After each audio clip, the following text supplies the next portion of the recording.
ഇന്ത്യയിലേക്ക് തിരിച്ച് വെക്കേഷന് പോവാണ്. എല്ലാ പ്രാവശ്യവും പോകുമ്പോൾ ഭയങ്കര ഹാപ്പി ആയിട്ട് ഒരുപാട് ഷോപ്പിംഗ് ഒക്കെ ചെയ്താണ് ഞാൻ നാട്ടിൽ പോവാറ്.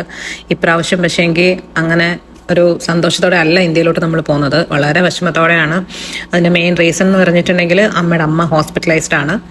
അപ്പോൾ അമ്മ വന്നിട്ടിപ്പം ഓൾമോസ്റ്റ് 1 ഇയർ ആവാറായി. മോൾക്ക് 5 മാസമായി. നമുക്ക് ചോറൂണിന് വേണ്ടി പോകാൻ പ്ലാൻ ചെയ്തുകൊണ്ടാണ് നമ്മൾ ഇരുന്നത്. നെക്സ്റ്റ് മന്ത് എന്തായാലും നാട്ടിൽ പോകണം എന്ന് പറഞ്ഞിരുന്നപ്പോഴാണ് പെട്ടെന്ന് ഇങ്ങനെ ഒരു കാര്യം അറിഞ്ഞത്. അപ്പോൾ പിന്നെ ആ നെക്സ്റ്റ് മന്ത് പോകാനുള്ളത് നമ്മൾ കുറച്ചുകൂടെ നേരത്തെ ആക്കി. നാട്ടിൽ ചെന്നിട്ട് പേരൻസിനെയും കൊണ്ടൊക്കെ ഒന്ന് മലേഷ്യ കൊച്ചുങ്ങളെയും കൊണ്ടൊക്കെ ഒന്ന് പോകാം എന്നും പറഞ്ഞുകൊണ്ടിരുന്നതായിരുന്നു നമ്മൾ. അതിനെല്ലാം ഓൾറെഡി ബുക്ക് ചെയ്തേക്കും. അതൊക്കെ ഇനിയിപ്പം അമ്മച്ചമ്മ ഒന്ന് അസുഖമൊക്കെ ഭേദപ്പെട്ടിട്ടൊക്കെ പോസ്റ്റ്പോൺ ചെയ്യുക, അങ്ങനെ എന്തെങ്കിലുമൊക്കെ ചെയ്യാം എന്നൊക്കെ കരുതിയാണ് ഇരിക്കുന്നത്. എന്തായാലും രാവിലെ അങ്കിള് പിന്നെ എല്ലാം ഹെൽപ്പ് ചെയ്യാനുള്ള കാരണം ഭയങ്കര ആശ്വാസം കേട്ടോ. അങ്കിള് കുഞ്ഞിന് ഫ്ലൈറ്റിൽ ബാസിന് സീറ്റും അതെല്ലാം റെഡിയാക്കി തന്നിട്ടുണ്ടായിരുന്നു. പിന്നെ രാവിലെ വന്നില്ല ഹെൽപ്പ് ചെയ്ത് തന്നു. നമ്മളങ്ങനെ സമയത്ത് തന്നെ എയർപോർട്ടിലെത്തി. ചെക്കിനൊക്കെ കഴിഞ്ഞു. അത് കഴിഞ്ഞിട്ട് നമുക്ക് നമ്മുടെ ഗേറ്റിലോട്ട് പോകണം. അങ്ങനെ പിന്നെ കൺമണിയെ കൊണ്ട് ഫസ്റ്റ് ടൈമാണ് നമ്മൾ അവളുണ്ടായതിന് ശേഷം ഫ്ലൈ ചെയ്യുന്നത്. അപ്പോൾ അതിൻ്റെ കുറച്ച് ടെൻഷനുണ്ട്. കാരണം എങ്ങനെയായിരിക്കും അവള് ഫ്ലൈറ്റിൽ. കാരണം കുഞ്ഞു പിള്ളേരെയൊക്കെ കഴിഞ്ഞ പ്രാവശ്യം ഞാൻ അപ്പോൾ എപ്പോഴും കണ്ടു ഭയങ്കര കരച്ചിലായിരുന്നു. ഫ്ലൈറ്റിൽ കയറിയപ്പോൾ തൊട്ട് ഇറങ്ങുന്നിടം വരെ കരയുന്നു. ഇടയ്ക്ക് ഉറങ്ങിയെങ്ങാനും പോയാൽ മാത്രം കരച്ചിൽ നിർത്തുന്ന കുഞ്ഞുങ്ങളായിരുന്നു. ഞാൻ 2-3 പ്രാവശ്യം അങ്ങനെ കണ്ടു.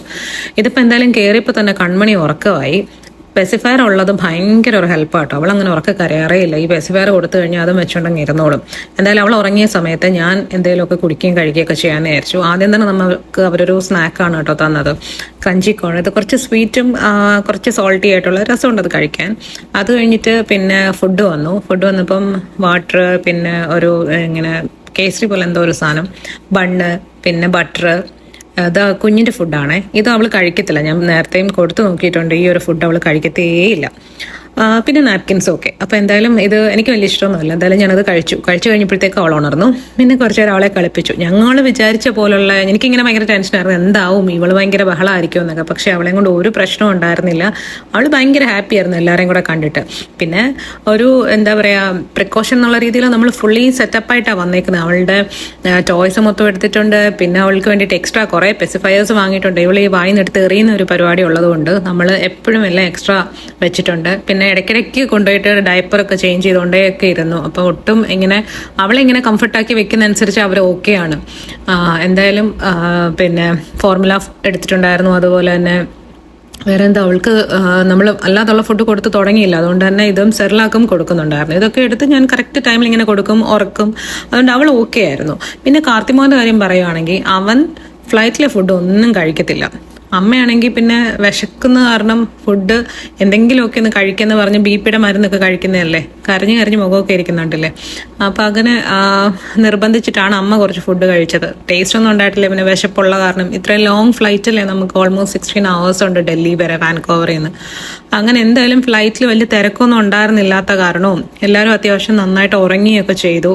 അതൊക്കെ തന്നെ ഒരു സമാധാനം. പിന്നെ കാർത്തിമോൻ്റെ ഫുഡ് കഴിപ്പ് വളരെ കുറവാണ്. അവൻ ഇച്ചിരി കഴിച്ചിട്ട് ബാക്കി ഞങ്ങൾക്ക് കൊണ്ടുവന്ന് തരും, കഴിക്കത്തേയില്ല. അതുകൊണ്ട് നമ്മൾ വീട്ടിൽ നിന്ന് പോരുമ്പോൾ അവനായിട്ട് കുറച്ച് ഫുഡൊക്കെ ഉണ്ടാക്കി എടുത്തിട്ടുണ്ടായിരുന്നു. അവൻ ഈ നഗറ്റ്സും പിന്നെ കൊണ്ട് കഴിക്കാൻ പറ്റുന്ന എന്താ പറയുക കുറേ സ്നാക്സും അങ്ങനെയൊക്കെ എടുത്തിട്ടുണ്ടായിരുന്നു. എന്തായാലും നമ്മളങ്ങനെ വിചാരിച്ച പ്രശ്നങ്ങളൊന്നും തന്നെ ഇല്ലായിരുന്നു. കൺമണി കരഞ്ഞതേ ഇല്ല കേട്ടോ, പാവം കുട്ടി. ഒരു വഴക്കും ഇല്ലാതിരുന്നു. അങ്ങനെ നമ്മൾ ഫ്ലൈറ്റ് ലാൻഡ് ചെയ്തു ഡൽഹിയിൽ. വെൽക്കം ടു ഇന്ത്യ എന്നുള്ള ബോർഡ് കാണുമ്പോൾ തന്നെ ഭയങ്കര സന്തോഷം. കൺമണി ടയേർഡായിരുന്നു. അവൾക്ക് ഇങ്ങനെ ചെറിയ കുട്ടികളുടെ ഇടയ്ക്കിടയ്ക്ക് ഉറങ്ങുമല്ലോ. അതുകൊണ്ട് പിന്നെ മാത്രമല്ല നമ്മൾ ഫ്ലൈറ്റിലായാലും ഏറ്റവും ലാസ്റ്റ് ആട്ടോ ഇറങ്ങിയത്. കാരണം ഇവളുടെ അവിടെ ഇവിടെയൊക്കെ വാരിയിട്ടേക്കുന്ന സാധനങ്ങൾ, നമ്മുടെ പാസ്പോർട്ട്, ബോർഡിംഗ് പാസ് ഒന്നും മിസ്സാവാതിരിക്കാൻ എല്ലാം നോക്കിയിട്ട് പതുക്കെ ഇറങ്ങാമെന്ന് വിചാരിച്ചു. പിന്നെ ഡൽഹി എയർപോർട്ടിൽ അത്യാവശ്യം നടക്കാനുണ്ട്. അമ്മയ്ക്ക് നമ്മൾ വീൽ ചെയർ കൊടുത്തിട്ടുണ്ടായിരുന്നു. അതുകൊണ്ട് അമ്മ വീൽ ചെയറിൽ അവർ കൊണ്ടുവന്നു. പിന്നെ ഡൽഹി എയർപോർട്ട് കാണാനും അത്യാവശ്യം ബ്യൂട്ടിഫുൾ ആണ് കേട്ടോ. കുറച്ചിങ്ങനെ കണ്ട് നടക്കാനൊക്കെ വേണ്ടിയുണ്ട്, നടക്കാൻ പറ്റുന്നവർക്ക്. പിന്നെ നേരെ നമ്മൾ വന്നത് ഡ്യൂട്ടി ഫ്രീയിലോട്ടാണ്. നമുക്ക് ഒരു പാസ്പോർട്ടിൽ 2 ലിക്കർ ബോട്ടിലാണ് നമുക്ക് വാങ്ങിക്കാൻ പറ്റുന്നത്. നമ്മൾ ഇത്രയും പേരുള്ള കാരണം നമുക്ക് കുറച്ചധികം വാങ്ങിക്കാൻ പറ്റി. ഇവിടെ വന്നപ്പോഴാണ് ട്വിസ്റ്റ്. നമ്മൾ ഡൽഹിയിൽ കുറച്ച് സ്റ്റക്കായി. കാരണം എന്ന് വെച്ച് കഴിഞ്ഞാൽ ഇവിടെ അടുത്ത ഫ്ലൈറ്റ് നമുക്ക് ഒത്തിരി ഡിലേ ആണ്. അപ്പോൾ എയർപോർട്ടിൽ കുഞ്ഞുങ്ങളെയും കൊണ്ടിരിക്കുന്ന അത്ര പോസിബിൾ അല്ല. ഇത്രയും ലോങ് ഫ്ലൈറ്റ് എടുത്ത് വന്നിട്ട് ഇവിടെ ഇനിയും 10 മണിക്കൂറൊക്കെ എയർപോർട്ടിൽ ഇരിക്കുക എന്ന് പറഞ്ഞാൽ ഇമ്പോസിബിൾ ആയിട്ടുള്ള കാര്യമാണ്. അങ്ങനെ നമ്മളിപ്പോൾ എയർ ഇന്ത്യയോട് സംസാരിച്ചപ്പോൾ ആദ്യം അവർ സമ്മതിച്ചില്ല. പിന്നെ നമ്മൾ കുറേ ഫൈറ്റ് ചെയ്ത് കഴിഞ്ഞപ്പോൾ അവർ നമുക്ക് റൂം തന്നു. അങ്ങനെ അവരുടെ ടാക്സിയിൽ നമ്മളെ കൊണ്ടുപോയി. അതിന് പിന്നുള്ളതൊന്നും എനിക്ക് ഷൂട്ട് ചെയ്യാൻ പറ്റിയില്ല. അങ്ങനെയുള്ളൊരു സിറ്റുവേഷനിലൂടെ ആയിരുന്നു പോയത്. അപ്പോൾ അത്രയുള്ള video. Thanks for watching. Tata, bye, see U.